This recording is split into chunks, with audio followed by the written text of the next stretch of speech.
पितृदेव, या फिर ये कह लें कि साल में 16 दिन, जिसे हम 16 श्राद्ध के नाम से भी जानते हैं, उस समय हमारे पितृ जो धरती से चले गए हैं, धरती पर गमन करने आते हैं और हमें आशीर्वाद देके जाते हैं।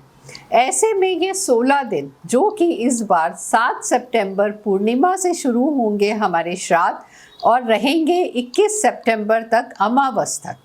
जिस दिन आपके पूर्वज इस धरती से गए थे, उस दिन जो तिथि थी, उस समय उनका श्राद्ध किया जाता है।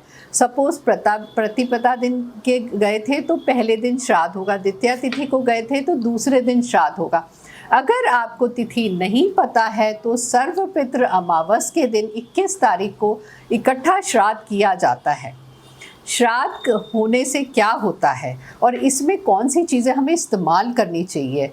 यह तर्पण है जो हम हमारे पूर्वजों को देते हैं, जिससे उनकी आत्मा को शांति मिलती है और हमें आशीर्वाद प्राप्त होता है। आप लोगों ने अक्सर सुना होगा कि पितृदेव नाराज है, वंश वृद्धि नहीं हो रही है, कार्य में असफलताएं हो रही हैं और बनते बनते कार्य बिगड़ रहे हैं। तो ये सही समय है आपके पितृदेव को याद करने का और उनको तर्पण करने का। तो तर्पण के लिए आपको क्या क्या चाहिए? जल के अंदर आपको काले तिल डालने हैं। काले तिल का महत्व क्या है?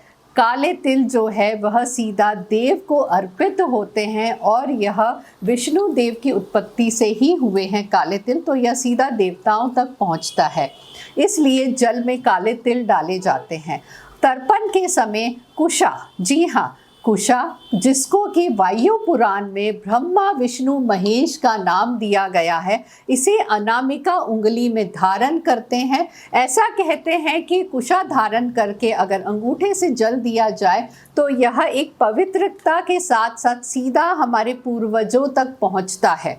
इसके अलावा हम पितृपक्ष में जौ, तर्पण के समय जौ का उपयोग करते हैं। जौ जो है वह स्वर्ण के समान मानी गई है, अनाज में सबसे उत्तम अनाज माना गया है और यह पितरों को इसलिए दिया जाता है ताकि हमारा जो भाव रहता है कि हम सबसे उत्तम चीज़ हमारे पितरों को दे रहे हैं, ताकि वो प्रसन्न होकर हमें आशीर्वाद प्रदान करें। जब आप तर्पण करें तब आपको एक मंत्र बोलना है, ओम पितृ देवताय नमः। तर्पण देते समय आपको मन में यह मंत्र, आप अगर एकाग्र होकर जाप करते हैं तो आपके पितृ और प्रसन्न होंगे और आपका वंश वृद्धि होगी और आपके कार्य में रुकावट कभी नहीं आएगी और पितरों का सदैव आप पे आशीर्वाद बना रहेगा।